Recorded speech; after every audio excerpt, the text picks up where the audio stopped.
দশম শ্রেণীর সকল ছাত্রছাত্রীদের জন্য নিয়ে চলে এলাম ভৌতবিজ্ঞান বিষয়ে প্রথম পর্যায়ক্রমিক মূল্যায়ন অর্থাৎ ফার্স্ট সামেটিভ এক্সামের জন্য একটি চূড়ান্ত গুরুত্বপূর্ণ নমুনা প্রশ্নপত্র ও সাথে তার উত্তর। এই প্রশ্নপত্রে থাকা প্রতিটা প্রশ্ন পরীক্ষার জন্য ভীষণ গুরুত্বপূর্ণ, পরীক্ষাতে আসার মতো প্রশ্ন। কাজেই তোমরা যারা ভৌতবিজ্ঞান পরীক্ষাতে ভালো রেজাল্ট করতে চাও অবশ্যই এই প্রশ্নপত্রে থাকা প্রতিটা প্রশ্ন খুব ভালো করে পড়ে রাখো। প্রথম থেকে সম্পূর্ণ প্রশ্নপত্রটি আমরা দেখে নেব। প্রশ্নপত্রে একের দাগে বলা হচ্ছে সঠিক উত্তরটি নির্বাচন করো। এখানে 7টি এমসিকিউ টাইপ প্রশ্নের উত্তর লিখতে হবে। প্রতিটি প্রশ্নের মান 1 করে, টোটাল 7 নম্বর রয়েছে। প্রথম প্রশ্ন, প্রধান গ্রিনহাউস গ্যাস হলো, উত্তর হবে অপশান খ CO2। এরপর দ্বিতীয় প্রশ্ন, এসটিপিতে কোনো গ্যাসের মোলার আয়তন কত, উত্তর হবে 22.4 লিটার। এরপর 1.3-এর প্রশ্ন, কোন আলোর বিক্ষেপণ সব থেকে বেশি, উত্তর হবে অপশান ঘ বেগুনি। 1.4-এর প্রশ্ন, বস্তু অপেক্ষা আকারে বড় অসৎবিম্ব গঠিত হয়, উত্তর হবে অপশান ক উত্তল দর্পণ দ্বারা। নেক্সট 1.5-এর প্রশ্ন, মানুষের সুস্থ চোখের স্পষ্ট দর্শনের ন্যূনতম দূরত্ব হলো, উত্তর হবে 25 সেমি। এই যে এমসিকিউ টাইপ প্রশ্নগুলো দেখছো প্রতিটা প্রশ্ন ভীষণ গুরুত্বপূর্ণ, খুব ভালো করে দেখে রাখো।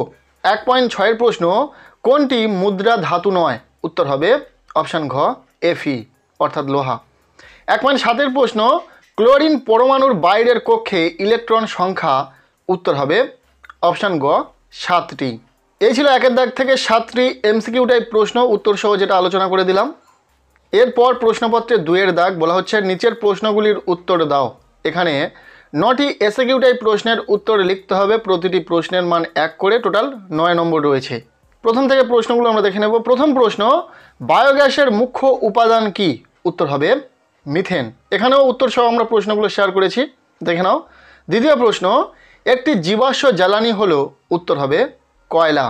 নেক্সট 3 নম্বর প্রশ্ন, আদর্শ গ্যাসের অণুগুলির স্থিতিশক্তির মান কত, উত্তর হবে আদর্শ গ্যাসের অণুগুলির স্থিতিশক্তির মান 0। 2.4-এর প্রশ্ন, বয়েল ও চার্লসের সূত্রের সাধারণ ধ্রুবকটি কি, উত্তর হবে গ্যাসের ভর। নেক্সট 1.5-এর প্রশ্ন, জলকে উত্তপ্ত করলে জলের প্রতিসারাঙ্ক ড্যাশ পায়, উত্তর হবে হ্রাস। 2.6-এর প্রশ্ন, আলোর বিচ্ছুরণের একটি প্রাকৃতিক উদাহরণ দাও, উত্তর হবে রামধনু গঠন। 2.7-এর প্রশ্ন, সবুজ কাঁচের মধ্য দিয়ে লাল ফুলকে দেখলে কেমন দেখাবে, উত্তর হবে ফুলটিকে কালো দেখাবে। 2.8-এর প্রশ্ন, মেন্ডেলিফের সংশোধিত পর্যায় সারণীতে পর্যায় সংখ্যা ড্যাশ, উত্তর হবে 7।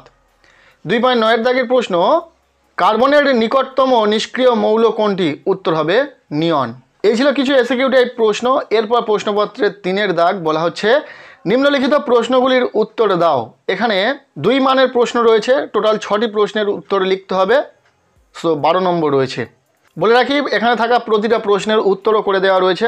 দেখে নাও। প্রথম প্রশ্ন, গ্রিনহাউস প্রভাব কমানোর 2টি উপায় লেখো, উত্তর হবে প্রথম, জীবাশ্ম জ্বালানির ব্যবহার কমাতে হবে যাতে কার্বন ডাই অক্সাইডের পরিমাণ কমে যায়, এবং দ্বিতীয়, বনভূমি রক্ষা করতে হবে এবং বনসৃজনের ওপর জোর দিতে হবে। পরের প্রশ্ন, বয়েলের সূত্র অনুসারে অপরিবর্তিত উষ্ণতায় নির্দিষ্ট ভরের কোনো গ্যাসের চাপ ও আয়তনের মধ্যে সম্পর্কটি লেখো, উত্তর হবে বয়েলের সূত্র অনুসারে অপরিবর্তিত উষ্ণতায় নির্দিষ্ট ভরের কোনো গ্যাসের চাপ ও আয়তনের মধ্যে সম্পর্কটি হলো গ্যাসের আয়তন চাপের সাথে ব্যস্তানুপাতে পরিবর্তিত হয়। এই যে 2 নম্বরের প্রশ্নগুলো দেখছো প্রতিটা প্রশ্ন ভীষণ গুরুত্বপূর্ণ, খুব ভালো করে পড়ে রাখবে। বাকি প্রশ্নগুলো আমরা দেখে নেব। তার আগে ছোট্ট করে একটা কথা বলে রাখি, যেহেতু প্রত্যেকটি স্কুলের প্রশ্ন কিন্তু আলাদা আলাদা হবে। কোনো স্কুলের শিক্ষকেরা নিজেরাই প্রশ্ন তৈরি করবেন, আবার কোনো স্কুলে বাজার ভিত্তিক যে সমস্ত সংস্থার প্রশ্ন সেই কেনা প্রশ্ন হতে পারে। এবার কথা হচ্ছে সেই সমস্ত প্রশ্নপত্রে যে প্রশ্নগুলো রয়েছে তার মধ্যে কিছু প্রশ্ন হয়তো এখান থেকে কমন পেতে পারো, তবে এটা তো সাজেশন নয়, এটা জাস্ট নমুনা প্রশ্নপত্র, যে কেমন ধরনের তোমাদের প্রশ্ন হবে এমন কিছু গুরুত্বপূর্ণ প্রশ্ন নিয়ে এই প্রশ্নপত্র। যদি প্রপার সাজেশন চাও 2 মার্কের ও 3 মার্কের বড় প্রশ্নের ওপর ভৌতবিজ্ঞান বিষয়ে, সেটা তোমরা কমেন্টে জানিও। আর যেহেতু তোমাদের স্কুলের প্রশ্নপত্র রেডি করা হবে, সো স্কুলের টিচাররা যে সমস্ত প্রশ্নগুলোকে দাগিয়েছে, যে সমস্ত প্রশ্নগুলো ইম্পর্টেন্ট প্রশ্ন হিসাবে চিহ্নিত করে দিয়েছেন, সেই প্রশ্নগুলো আগে পড়ে নেবে। আশা করব সেখান থেকেই বেশিরভাগ প্রশ্ন তোমরা পরীক্ষাতে কমন পাবে। সো বাকি প্রশ্নগুলো দেখে নাও। 3.3-এর প্রশ্ন, শূন্য মাধ্যমে আলোর বিচ্ছুরণ হয় না কেন? উত্তর হবে শূন্য মাধ্যমে বিভিন্ন রঙের আলোকরশ্মি একই বেগে গতিশীল থাকে, তাই শূন্য মাধ্যমে আলোর কোনো বিচ্ছুরণ ঘটে না।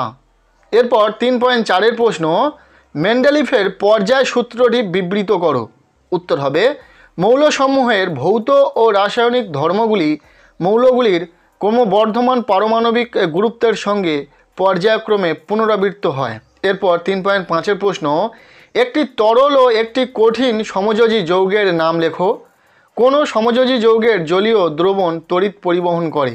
উত্তর হবে একটি তরল সমযোজী যৌগের নাম জল ও একটি কঠিন সমযোজী যৌগের নাম চিনি। হাইড্রোজেন ক্লোরাইড একটি সমযোজী যৌগ, কিন্তু এর জলীয় দ্রবণ তড়িৎ পরিবহন করে। এরপর 3.6-এর প্রশ্ন, তড়িৎযোজী বন্ধনকে প্রকৃত বন্ধন বলা যায় না, ব্যাখ্যা করো। উত্তর হবে তড়িৎযোজী বন্ধনকে প্রকৃত বন্ধন বলা যায় না। তড়িৎযোজী বন্ধন গঠিত হয় দুটি বিপরীতধর্মী আয়নের তীব্র তড়িৎ আকর্ষণের মাধ্যমে। এক্ষেত্রে বন্ধনে কোনো ইলেকট্রন অংশগ্রহণ করে না এবং এই বন্ধনের কোনো নির্দিষ্ট অভিমুখ থাকে না। অপরপক্ষে সমযোজী বন্ধন গঠনে এক বা একাধিক ইলেকট্রন জোড় অংশগ্রহণ করে এবং এই বন্ধনের একটি নির্দিষ্ট অভিমুখ থাকে বলে একে প্রকৃত বন্ধন বলা হয়। এরপর প্রশ্নপত্রে 4-এর দাগ বলা হচ্ছে নিচের প্রশ্নগুলির উত্তর দাও। এখানে রয়েছে 3 মানের প্রশ্ন, মোট 4টি প্রশ্নের উত্তর করতে হবে। সো এখানে রয়েছে 12 নম্বর। এই 3 মার্কের প্রশ্নের যেহেতু অ্যান্সার করে দেওয়া নেই, কাজেই এই প্রশ্নগুলোর উত্তর খুব ভালো করে কিন্তু তোমরা পড়ে নেবে। প্রথম প্রশ্ন, আদর্শ গ্যাস ও বাস্তব গ্যাস বলতে কি বোঝো? কি শর্তে বাস্তব গ্যাসগুলি আদর্শ গ্যাস সমীকরণ মেনে চলে? ভীষণ গুরুত্বপূর্ণ একটি প্রশ্ন, খুব ভালো করে পড়বে। এরপর দ্বিতীয় প্রশ্ন, দন্ত চিকিৎসকরা কী ধরনের দর্পণ ব্যবহার করেন? এর সাথে কাঁচ ফলকে প্রতিসরণের ফলে আলোকরশ্মির চ্যুতি হয় না কেন? এরপর 4.3-এর প্রশ্ন, অবতল লেন্সকে অপসারী লেন্স বলা হয় কেন? এর সাথে উত্তল লেন্সকে অভিসারী লেন্স বলা হয় কেন? যেহেতু 3 মানের প্রশ্নের ক্ষেত্রে বেশিরভাগ প্রশ্ন কাটা কাটা হবে, সো বেশি সংখ্যায় তোমাদের শর্ট কোশ্চেন পড়তে হবে। এরপর 4.4-এর প্রশ্ন, পর্যায় সারণীতে হাইড্রোজেনের অবস্থান বিতর্কিত, ব্যাখ্যা করো। এই ছিল ভৌতবিজ্ঞান বিষয়ে একটি চূড়ান্ত গুরুত্বপূর্ণ নমুনা প্রশ্নপত্র ফার্স্ট সামেটিভ এক্সামের জন্য। এই প্রশ্নপত্রে থাকা প্রতিটা প্রশ্ন খুব ভালো করে দেখে রাখো। তবে আবারও বলছি, এটি যেহেতু নমুনা প্রশ্নপত্র, তাই এখান থেকে প্রশ্ন কমন আসার সম্ভাবনা থাকলেও সেটা অনেকটাই কম, কেননা এটা কোনো সাজেশন নয়। তবে যদি তোমরা সাজেশন চাও 2 ও 3 মানের প্রশ্নের জন্য কোন প্রশ্নগুলো গুরুত্বপূর্ণ সেটা যদি জানতে চাও, অবশ্যই কমেন্টে জানাও, তাহলে নেক্সট ভিডিওতে আমরা সেটা নিয়ে আলোচনা করে দেবো। সো আজকের এই ভিডিওটি ব্যাস এতটুকুই। কেমন লাগলো ভিডিওটি কমেন্টের মাধ্যমে জানিও। ভিডিওটি যদি তোমাদের ভালো লেগে থাকে অবশ্যই লাইক করে দাও, আর চ্যানেলে নতুন হলে চ্যানেলটিকে সাবস্ক্রাইব করে রাখো, আর সম্ভব হলে প্রত্যেকের বলবো ভিডিওটি শেয়ার করে দাও।